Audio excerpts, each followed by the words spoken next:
Hello, happy Friday. I hope it's not as cold where you are today as it is here in eastern Kansas. I don't know what the temperature is, about 33, but the wind is just really vicious. It's a good day to stay inside. And I apologize for starting this a few minutes late, but I am getting to the point in my life where I'm not going to sweat the small stuff. I'm going to try not to anyway. Today I want to talk to you about the way during this season that we seem to all be in this hectic pace that it's like we're conditioned to. We've done this so many times in our lives, especially if we're women, because we seem to have the responsibility, usually, primarily, for holiday festivities, cooking, Christmas card addressing, decorating, and sometimes we just want to call a halt to it and start some different traditions. And I think that COVID has had a huge hand in allowing a lot of us to change our hectic pace of life. I know it certainly has for me. And it hasn't been an easy change at all. I used to be so wrapped up in what to buy for people, what holiday treats to make and give away. I used to worry about hosting parties and family get togethers, but the pandemic changed all of that. I'll never forget the first COVID Christmas.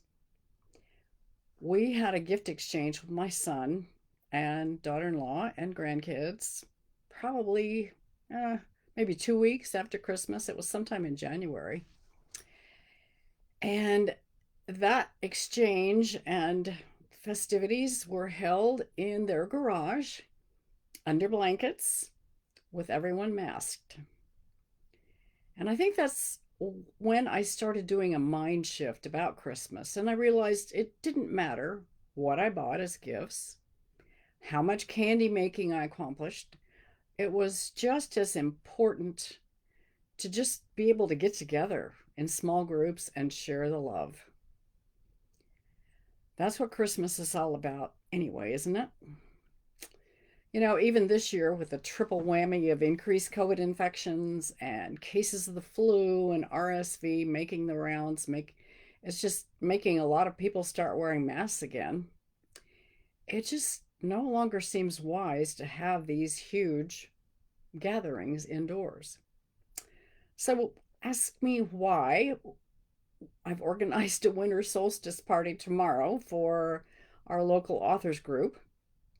I'm president of that group, and I received an email today from one of the authors that said he's going to stay home because he's really concerned about all the sickness that's going around.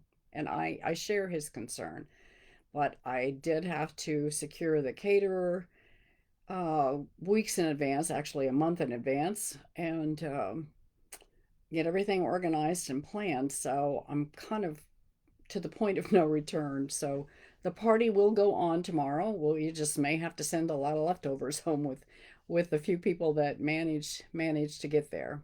I'm still looking forward to it. It's going to be fun.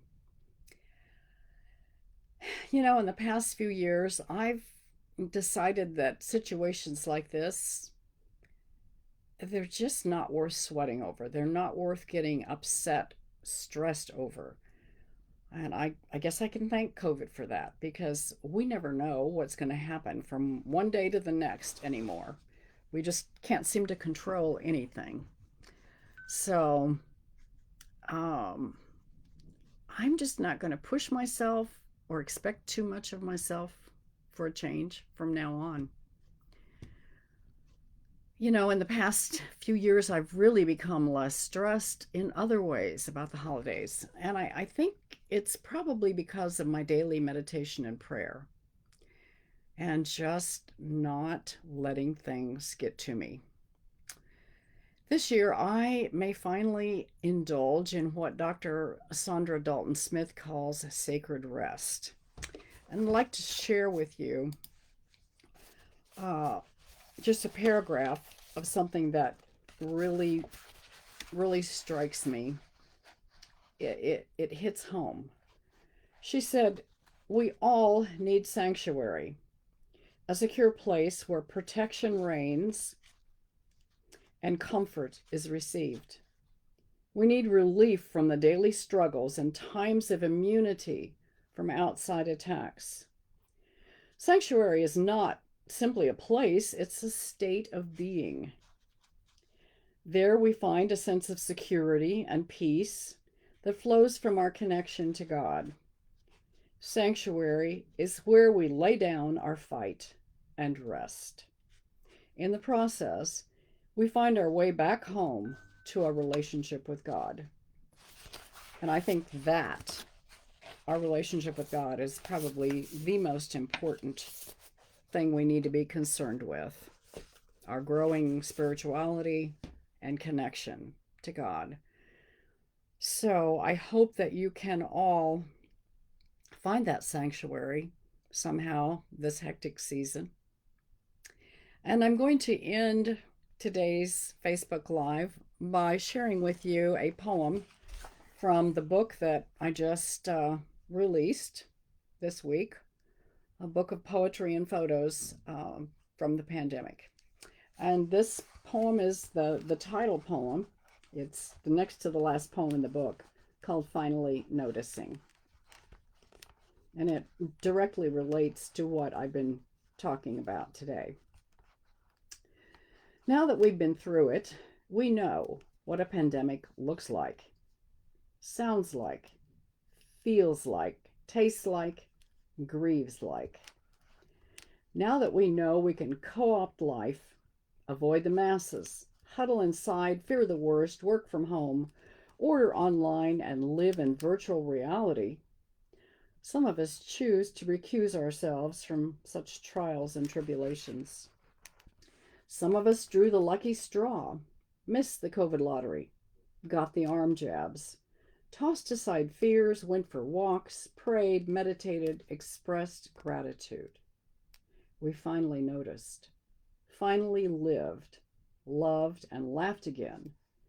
We refused to put the C word in all caps, rejected living as coavoidance, and now we choose life with a capital L, recognize the need for repentance, know our only choice ever in all of history was and will forever be love.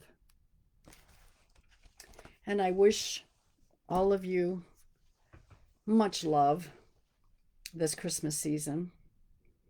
And may you find time for sacred rest. And may you also somehow find time to record in some way your holiday memories through the years. Merry Christmas and Happy New Year. We'll see you next year.